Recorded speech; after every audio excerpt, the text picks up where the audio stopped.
may isi-share po akong idea para dun sa mga hindi pa nakakaalam. Yung ganitong Bluetooth amplifier board kasi guys, pwede dito ang battery na 3.7 volts. Kaya lang, syempre kung bumili ka nito, hindi mo to magagamit kung wala kang battery. Maliban ang alam mo yung isi-share ko sa inyo. Hello everyone, this is Baboy Vlogs. Don't forget to subscribe. Halimbawa meron ka dyang speaker na 5 watts or 10 watts. Gusto mong magamit, pwede kang bumili nito. O, diba? Yung charger, ang output niyan 5 volts eh. Pwede mo nang magamit.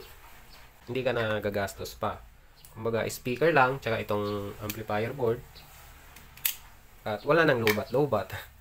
Sa pag-setup naman guys, parang kinonvert mo na kasi yan sa AC. Although DC pa naman yan, DC yung output niyan, DC 5 volts. Pero, gagamitin mo na yan sa AC, diba? Sa outlet. Sasaksak mo lang to, tapos ito 5 volts na. Basta hanapin mo yung negative tsaka positive. Dapat hindi ka magkamali. Ako alam ko na kung alin dito yung positive. Tested ko na kasi ito eh. Positive yung pula. Tapos syempre negative yung itim. Ito, kung dalawa na to, wala yan. Pinutol ko na yan. Kasi ang importante lang naman dyan yung positive tsaka negative. Para malaman mo kung alin dito yung negative tsaka positive, kailangan mo ng tester. Pero kung wala kang tester, ang possible guys na gawin mo na pinakamadali, may ginawa na akong tutorial nun.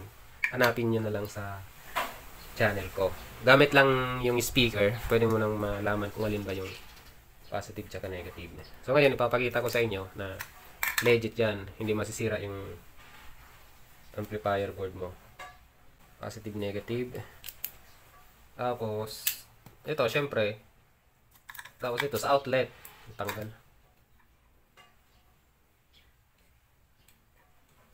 Yan. So, malayo kasi ako sa outlet. Power bank na lang yung gagamitin ko.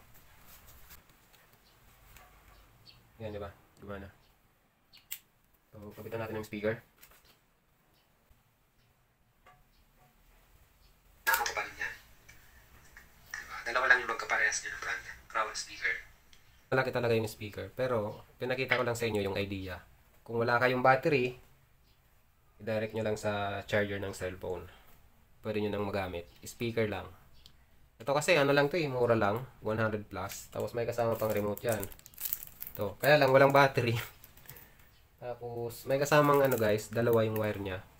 Dalawa kasi yung salpakan nya ng speaker. Kung mayroon kayong available na dalawang 5 watts, di ikabit nyo parehas. 10 watts, pwede din kung sa 5 volts nyo gagamitin. Pero kung 3.7 lang naman, okay na yung 5 watts, guys. Sakto na yan. Para maganda pa din yung quality ng sounds.